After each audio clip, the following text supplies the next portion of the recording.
So, a triathlon training plan should employ a technique called periodization. A cyclic training plan an athlete puts into practice over a certain period of time. The goal of periodization is to reach peak performance when a race day arrives. Through this, it's important to build up to the event and have a long-term plan. Yeah, that is great advice if you've given yourself enough time. But what if your race is just around the corner, you haven't done enough training, and you just really don't know what to do about it? This requires a little bit of tweaking to the normal rules. So here is our Panic Training 101.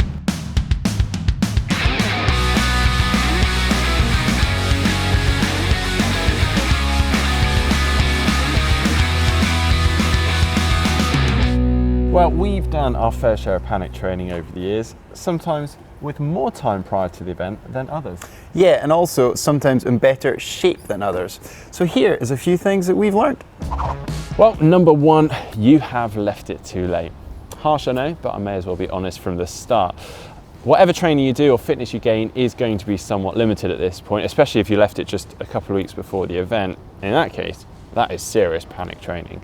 So you want to look for those gains elsewhere, things that you don't normally do and perhaps other athletes don't do so often or so well, unless maybe they're a pro triathlete. So this is things like a massage or trying to do some stretching more regularly. Now, I really like to get at least 1 or 2 massages in before race day to just really make sure that my body's in check and it's running smoothly. And same goes for stretching, trying to find some time in the evening after work, such things, to try and get some stretching in. More often than not, when we're training, we're focusing so much on doing our sessions that we neglect our body and almost end up fighting our body and its tightness come race day. Now, the same goes for our kit. Take our bike, for instance, make sure that it's clean, it's working well, it's well lubricated. You don't want to be wasting any unnecessary effort due to resistance within the bike.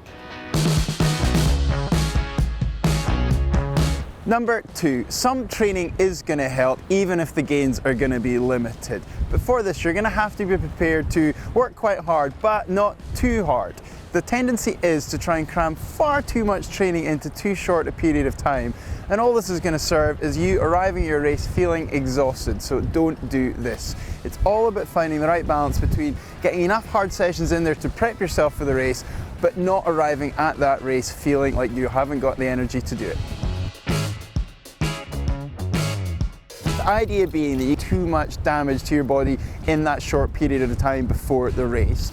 You also have to be mindful of not trying to do too many consecutive days of hard training as that race is approaching.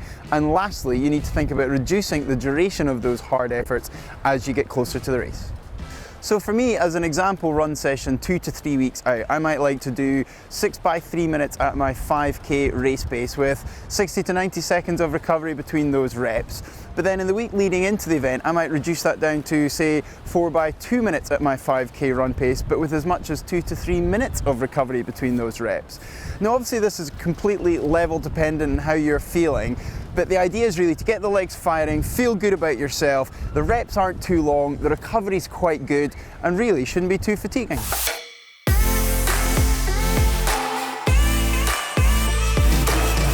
Number 3, food is fuel. So let's make sure we get your diet and your nutrition on point. In the same vein as number 1, it's important that we look elsewhere outside of just your training and your fitness. And by cleaning up your diet, it will not only help to make you feel better, but it also help to make you perform better. And almost eating well and training well kind of go hand in hand because good habits tend to reinforce the other. So let's make sure that we strip any of that bad stuff from your diet. We top up on all that good stuff, the veggies, the greens, the vits, and actually, by doing so, it's going to make us feel far more energetic. And as I mentioned before, yes, training is going to help for a short period before an event, but it is going to be somewhat limited. Whereas eating well, we're going to get loads of energy from that. And as we go into an event, make sure that we're eating well and we're fueling up, preparing for that event, and also making sure that we're hydrated. And finally, we've got a good nutrition strategy for the race itself.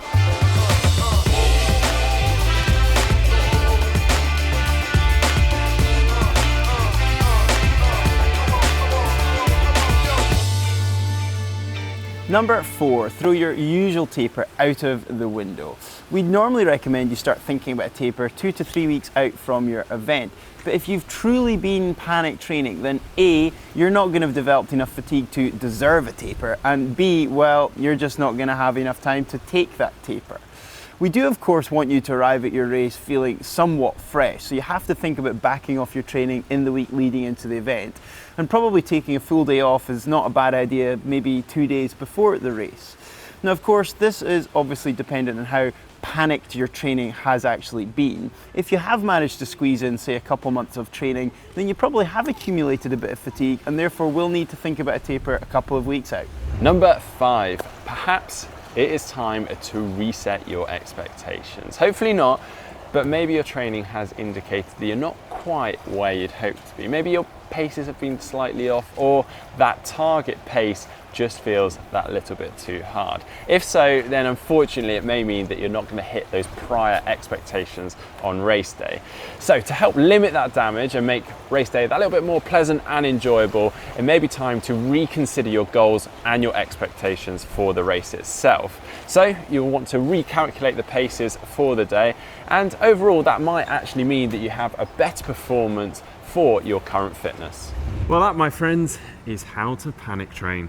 Yeah, now it's obviously all dependent on the time that you have given yourself, but whatever that duration, it's going to require bending a few rules. Yeah, and if you are a serial panic trainer and you enjoyed this video, then why not hit that thumbs up button. If you'd like to see more from GTN, you can click on the globe and subscribe. If you'd like to have a look at how to structure a training plan, if you ever give yourself enough time to, then why not click down here. And for a video on excuses about training, then that is here.